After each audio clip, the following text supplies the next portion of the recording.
फूट गई, किसी के कपड़े जल गए, किसी के खेतों में पूड़ियाँ जल गई, किसी के घर में आग लग गई, और प्रदूषण निरा, और सारे रात बड़ा है बड़ कोई मरीज है, बीमार है, उसने वो परेशानी रहे। ये कोई खुशी का तरीका है?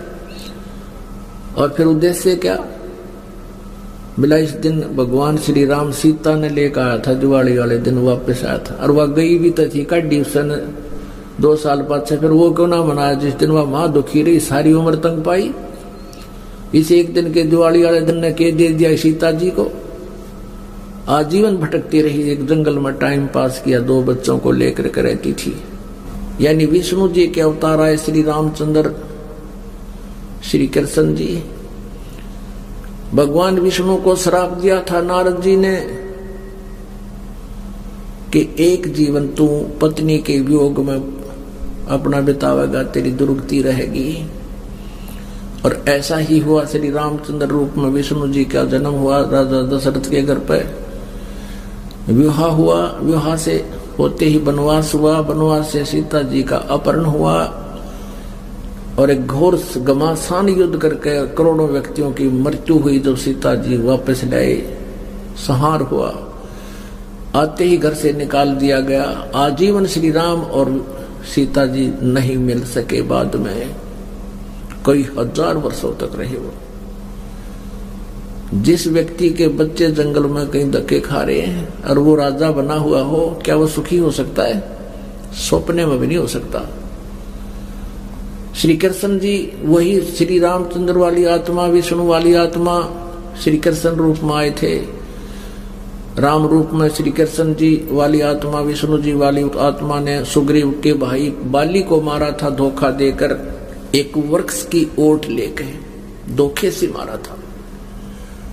फिर उसका भी श्री कृष्ण जी रूप में बदला देना पड़ा। वो बाली वाली आत्मा तो एक शिकारी बना, और श्री राम वाली आत्मा श्री कृष्ण रूप में जन्मे, और शिकारी ने भगवान श्री कृष्ण जी के पैर में तीर मार के, विषाक्त तीर मार के उनका वध किया। परमात्मा कहते हैं, तुम कौन राम का जपते जापम।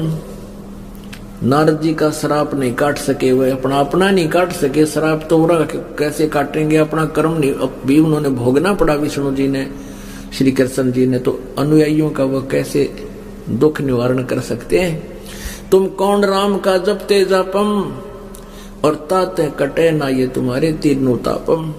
श्री विष्णु जी के अवतार श्री कृष्ण जी, श्री रामचंद्र जी, श्री रामचंद्र के रूप में राजा दशरथ के घर जन्म जब श्री विष्णु जी का हुआ,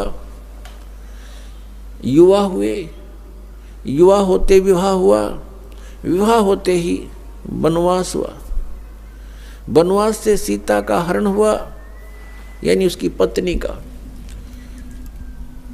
रावण उठा ले गया, और फिर रावण के साथ युद्ध हुआ। पुण्यात्माओं, करोड़ों व्यक्ति मारे गए वहां पर। तब सीता की वापसी हुई। वापसी आने पर बड़ी खुशी बनाई, नगरी में दीप जलाए गए घी के। सीता के वापस, श्री राम के वापस आने पर, सीता लौटा लाने पर, और कुछ दिनों के बाद सीता जी का निष्कासन कर दिया श्री रामचंद्र जी ने स्वयं ही। किस बात पर के एक धोबी ने व्यंग कस दिया, वो अपनी पत्नी को धमका रहा था रात्रि के समय। वो किसी उस आपस में कहा सुनी होने से उस धोबी की पत्नी घर से बाहर चली गई थी कहीं अपने रिश्तेदारी में। फिर वो वापस लेकर आया तो उसको धमका रहा था कि मैं तुझे घर नहीं रखूंगा, तू 3 दिन कहाँ रही? मैं दशरथ के पुत्र जैसा नहीं हूं जो वहां पर 12 वर्ष तक रावण के पास रही, उसको फिर घर ले आया। उधर से श्री रामचंद्र जी राजा थे अयोध्या के। पहले राजा लोग अपनी प्रजा के दुख सुखों को स्वयं ही जाना करते थे, रात्रि के अंदर वेश बदल कर घूमा करते थे। ये बात जब देखा कि किस घर में क्या आवाज आ रही है, वहां खड़ा होकर सुना, तब उसने सुनने को मिला कि मैं उस राजा दशरथ के पुत्र रामचंद्र जैसा नहीं हूं जो रावण के पास उसकी पत्नी रही और उसको घर में रखे हुए है, तो सुबह निकल जाना यहां से। इस बात को सुनकर ही श्री रामचंद्र जी ने सीता जी को निष्कासित कर दिया, निकाल दिया घर से, कि नगरी के लोग मेरे ऊपर व्यंग कस रहे हैं और मैं ये बात नहीं सुन सकता। पुण्यात्माओं, जब सीता जी को रामचंद्र जी लाने लगे रावण का वध करके लंका का राज्य विभीषण को देकर, तब श्री रामचंद्र जी ने कहा था कि मैं तेरी परीक्षा लूंगा और यदि परीक्षा में सफल होगी तो मैं ले चलूंगा, नहीं तो नहीं ले चलूंगा। मैं तुझे अग्नि में जलाऊंगा, यदि तू अग्नि में जल गई तो समझूं तेरी कि तू कलंकित थी, तू रावण को समर्पित हो चुकी थी, और यदि अग्नि में तू नहीं जली तो मैं निष्कलंक जानूंगा, तब तुझे ले चलूंगा।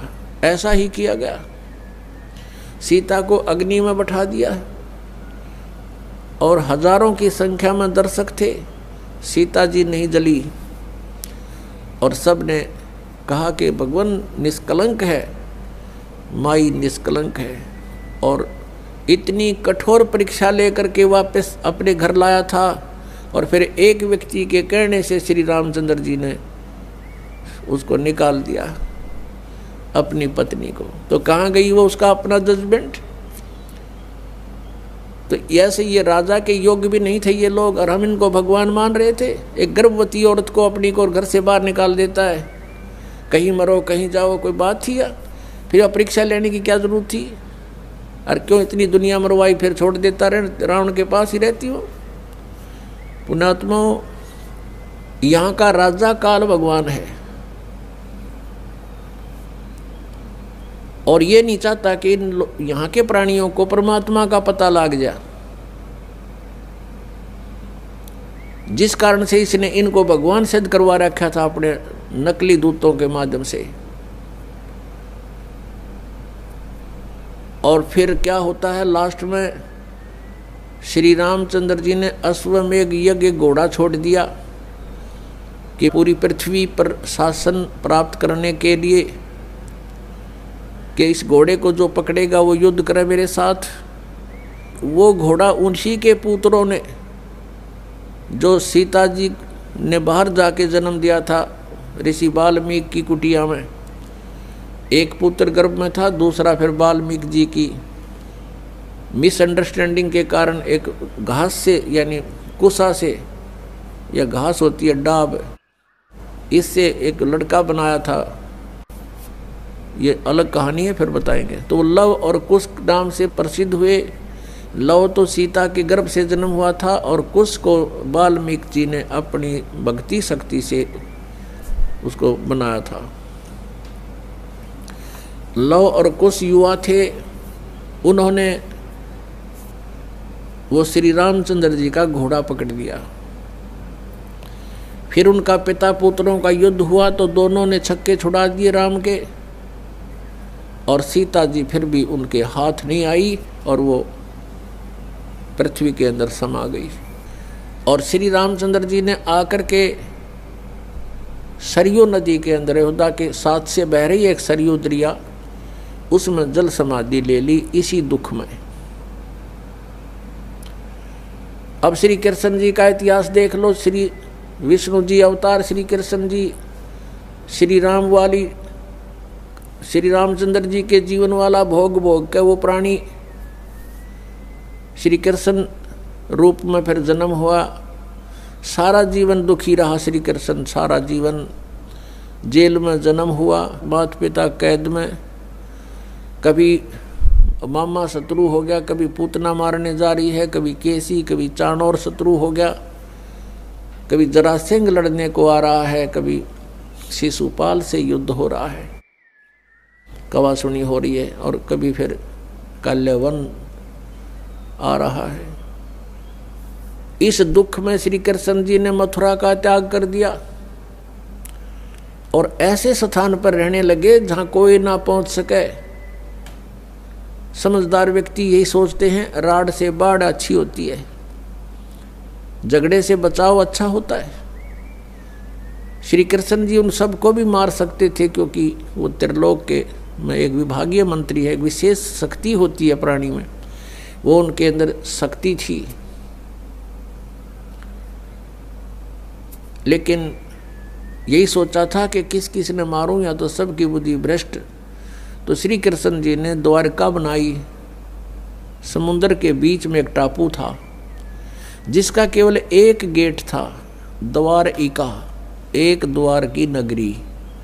और ये सोच करके वहाँ यदि इतनी दूर पहले तो कोई आवेगा नहीं, ऐसे स्थान पर जा रहे हम और वहाँ कोई आवेगा युद्ध करने तो हम एक ही तरफ से उसका सामना कर सकते हैं, इसलिए एक गेट था उसका और बाकी 3 समुद्र था 3 तरफ। तो वहाँ श्री कृष्ण जी चले गए, अपना अधिकतर सारा ही जीवन वहाँ व्यतीत किया।